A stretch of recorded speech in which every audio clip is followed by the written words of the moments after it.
어디까지 갈지를 얘기를 하면은 네. 매번 사람들이 네. 뭐 말과 말로 많이 해요. 뭐냐면 말도 안 된다고? 네, 그러니까 뭐 그 각자 따지는 근거들이 많아요. 응. 근거들이 많고 네. 과거에 그렇게 올라서 나는 그렇다고 얘기한 건데 응.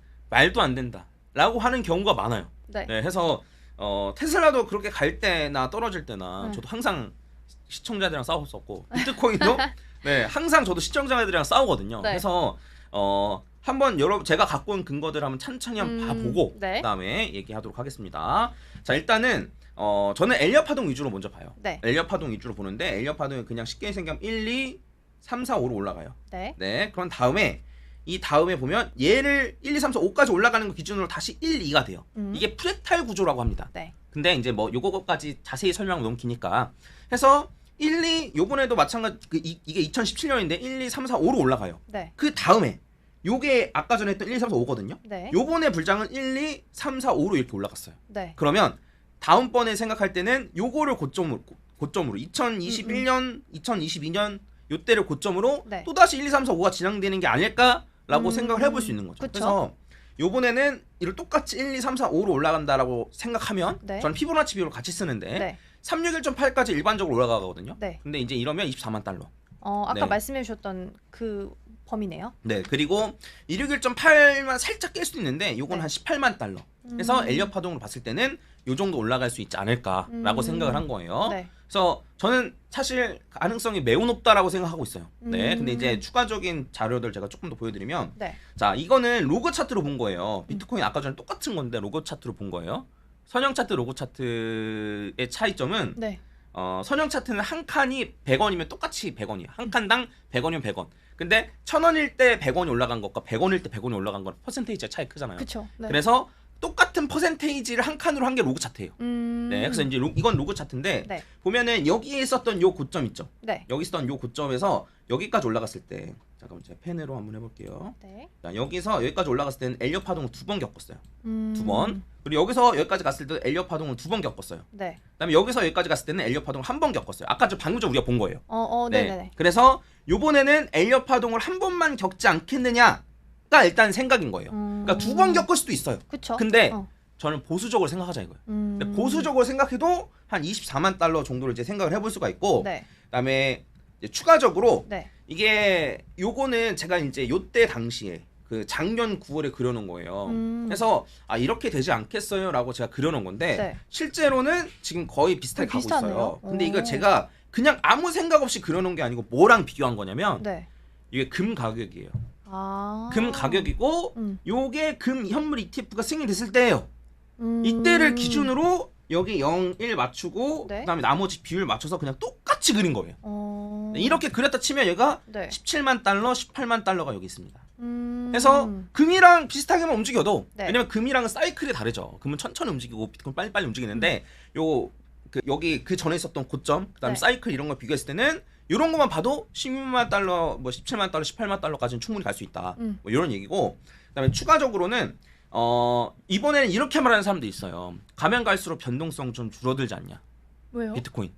실제로 그랬어요 지금까지 계속. 어. 예, 그러니까 왜냐면 큰 자금이 들어오면 네. 과연 옛날만큼 막 크게 오르겠어? 어. 네, 왜냐면 기업들 들어오고 네. 거대 자금들 들어오면은 이렇게 가격을 움직이고 펌핑시키기 쉽지 않다라는 거예요. 네, 그런 얘기들이 많고 네. 그다음에 로그 차트로 보면 가면 갈수록 이렇게 가잖아요. 네. 그래서 요번에도 변동성 줄어드는데 과연 지난번처럼 움직일까라고 생각할 수 있는데 근데 이게 2025년 6월이고 여기가 이제 2025년 1월이에요. 요건 1월, 요건 6월.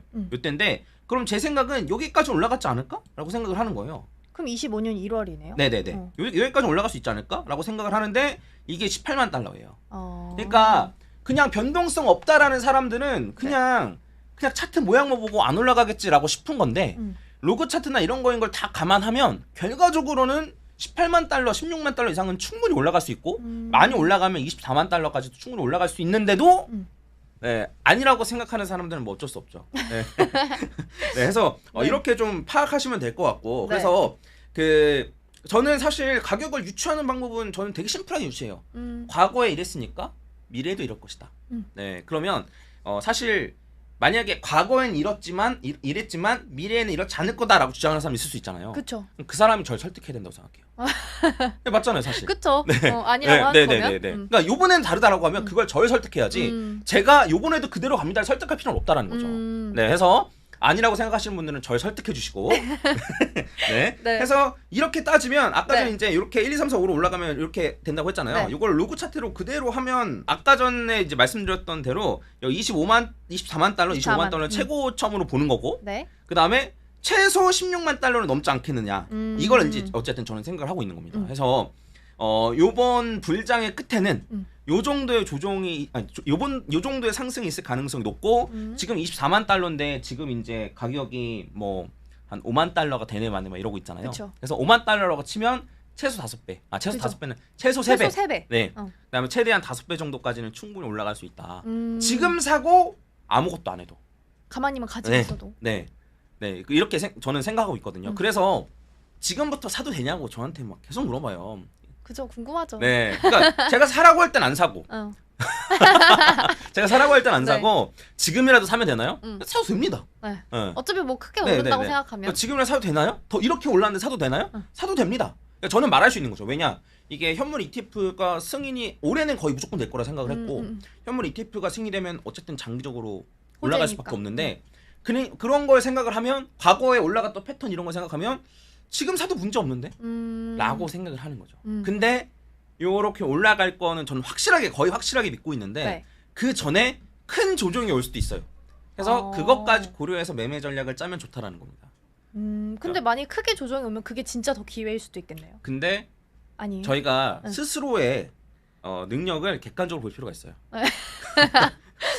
어떤 뜻이죠? 그 큰 조정이 오면 네. 살 수 있냐 이거죠. 아, 마음이 불안해서? 살 수 있냐 이거죠. 왜냐면 지난번 코로나 때도 엄청나게 떨어졌거든요. 네. 그때 샀으면 정말 큰 기회였는데 그렇죠. 산 사람 많았을까요? 별로 없었을 것 네, 같아요. 아예 없죠. 네. 해서 그런 게 있어요. 뭐 이더리움 10만 원 오게 해주세요라고 기도했는데 진짜 10만 원까지 떨어진 거예요. 그럼 그 사람 샀을까요? 떨어질까 봐 못 샀을 것 같아요. 네, 더 떨어질 거 못 샀는데. 그래서 저는 네. 저도 단타를 합니다.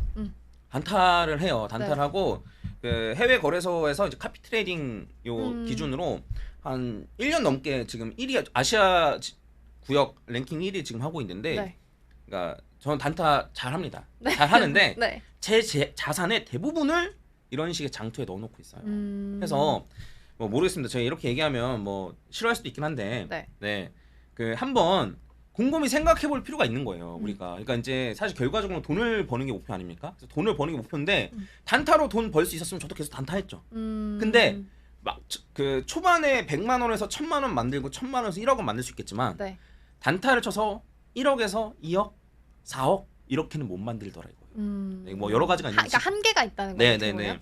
그래서 이거는 한번 곰곰이 생각해 보시고 이것까지 얘기하면 사실 좀 너무 길어질 수도 있으니까